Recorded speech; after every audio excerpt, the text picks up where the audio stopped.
Our speaker, Doug, has come to share his experience, strength, and hope with us in the specific area of the BDA toolkit and the 12 steps of DA. Welcome, Doug.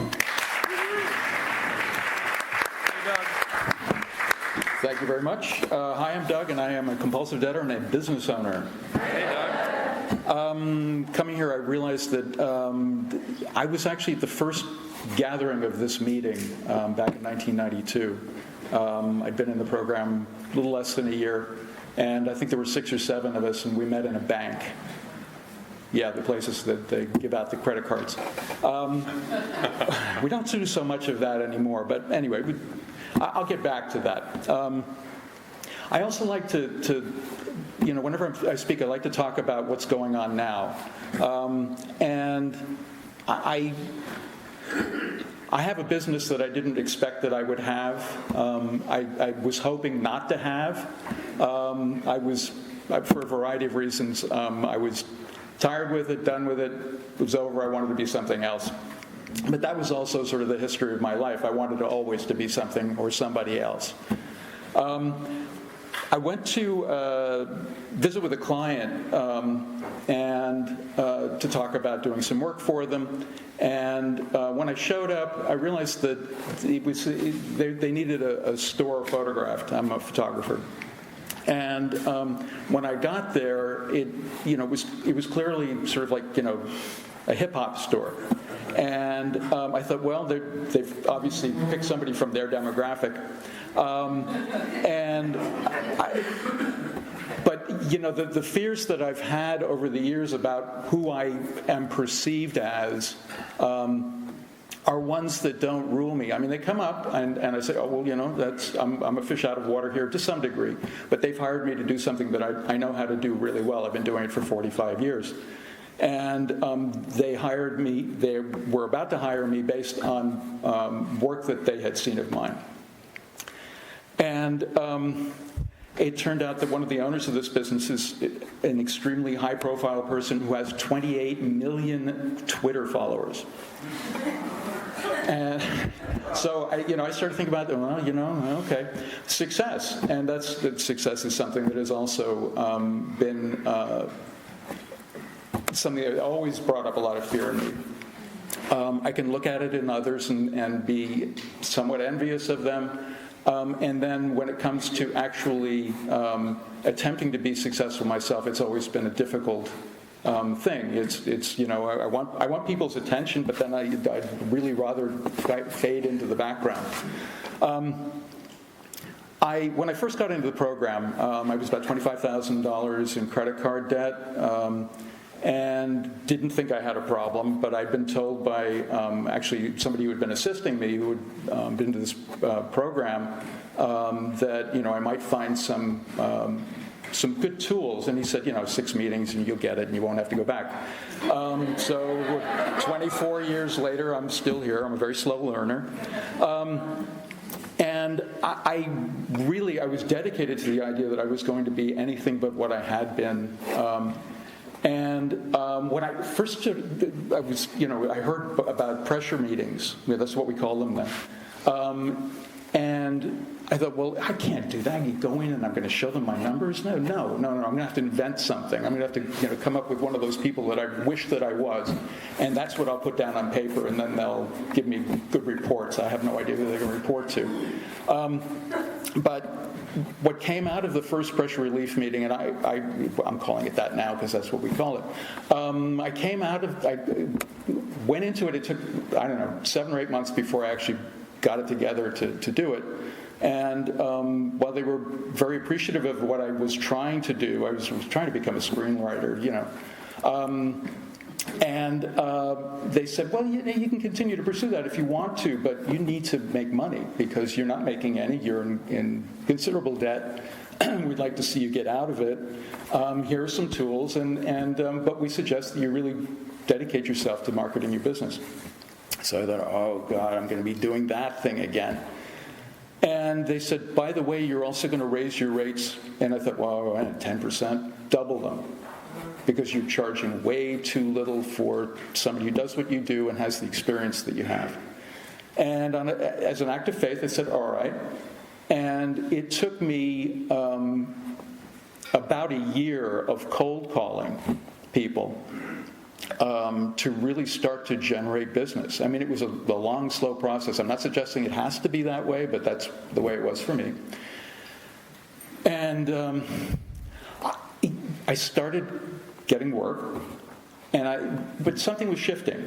And there was this one day, and I just had an epiphany, which I'm very suspicious of people who say they have epiphanies, but this was something that just kind of hit me suddenly, that I could show up and set aside my resentments, because most of my clients I'd always resented because they never paid me enough. And you can see there might be a correlation between what I was charging and needing to charge twice as much and my resentment of them for not paying me.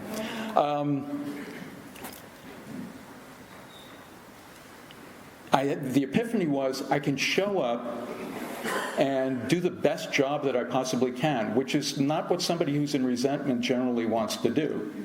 I just want to be resentful. I want to hate these people. And they have not earned any, they haven't done anything to earn that kind of resentment from me. And I said, all right, I'm going to show up and I'm going to try to be the best photographer, which is the reason that they've hired me, that I can possibly be. I need to remain open and teachable. And for me, I think that was really the first time that I felt a connection with my higher power. And that seemed like something that came from something other than my own mouth. And it changed how I felt about what I was doing entirely. I mean, completely. I was going into jobs and learning from them rather than just hoping that I had enough chops behind me that I'd be able to pull it off somehow, usually through some kind of deceit and trickery, which is never the case, but that's kind of how I thought about it. And I found myself going through an entire day and enjoying it instead of dreading it and dreading what was going to happen later on. I mean, this is all stuff that would still come up, but not the way I wasn't held captive by those negative thoughts. I also had the great advantage of having very supportive assistants who I also learned a great deal from. I mean, an incredible amount. I really thought that I had to impress everybody, that I knew everything. And one of the things that I've learned in program is that I don't need to know everything. In fact, there are lots of things that I still don't know, and I've been doing for 45 years. And that's actually a great place to be. I can be in the moment, and I can say, all right, how do we do this? And figure it out, and work with others to figure it out. I was told by somebody who hadn't worked with me before a couple of years ago, said, you have great clients. And I said, yeah, I have terrific clients. And it occurred to me that it wasn't so much that they were unusually great people or they were fantastic designers or whatever it was that they were. We had really good relationships. My relationships with my clients has been, I won't say uniformly fantastic, but 95% of the people that I work with, I have great respect for. They respect what I do. They keep calling me back. I'm assuming that they respect what I do. And that has also changed everything. And again, it's because I concentrate on the work rather than I'm certainly as personable as I can be with them. But they've hired me to be an expert in my field in order to get something accomplished. And I need to own that. And I get to own it every time I go out, which, that's been a process for me.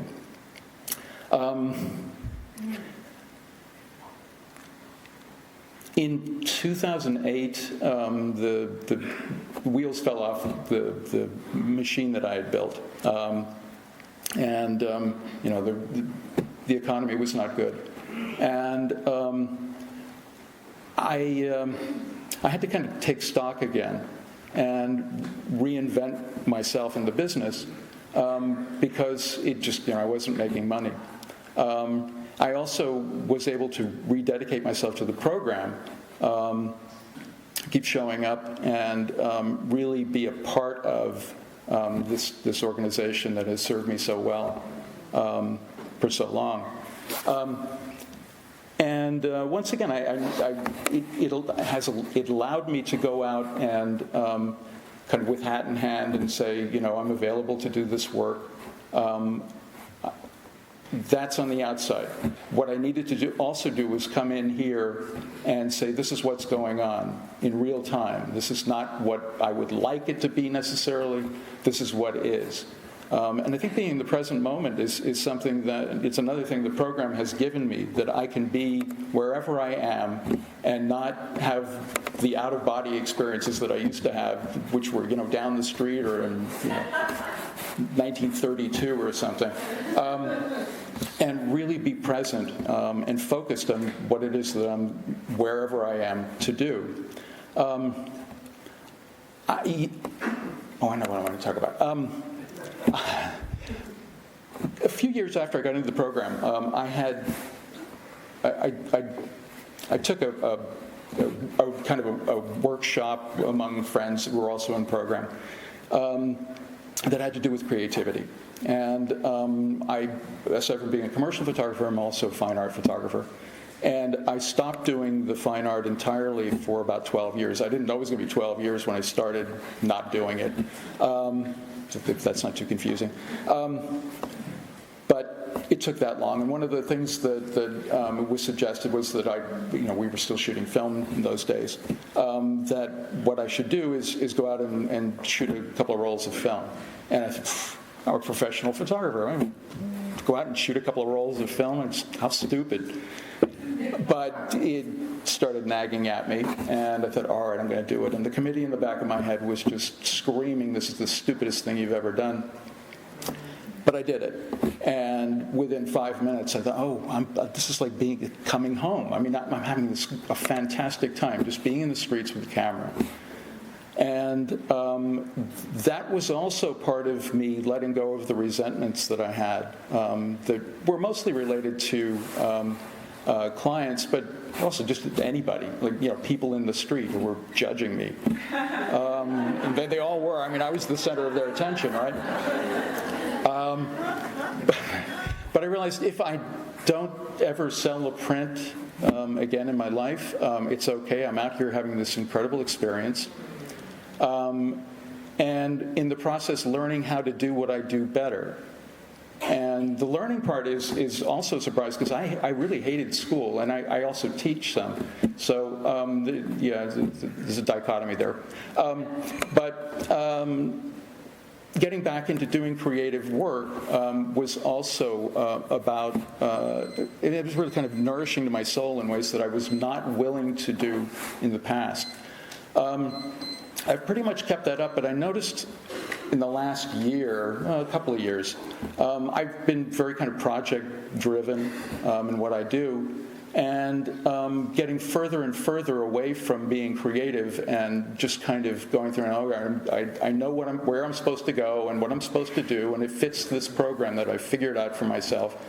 And I was really getting stale and kind of going through the motions, which I've seen great artists go through in what I do and and other things. And a couple of months ago, the voice in the back of my head that was saying you're getting stale was loud enough that it propelled me out into the streets again. And I've been doing that again now for the last couple of months. And again, it has had exactly the same experience. I'm having the same experience now that I was having then.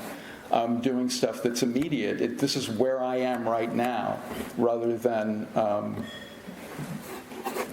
someplace in the past trying to build something that never existed, if that's not too confusing. I owe all of that to this program and all of you and people like you in the rooms.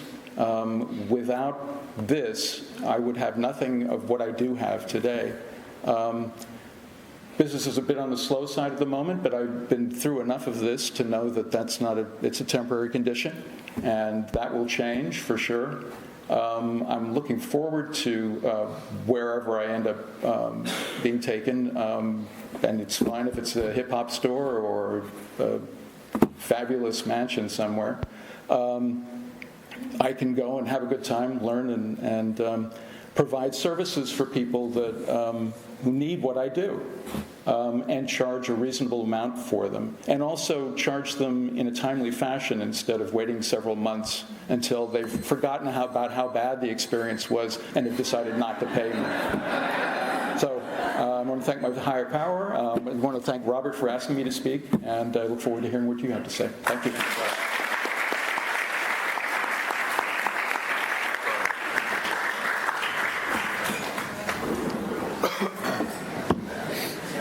Was it something I said? Already read everything about the phone list got and very the treasurer read-through list, which is going to be passed around. And so I will now turn the meeting over to our treasurer for the collection of the seventh edition.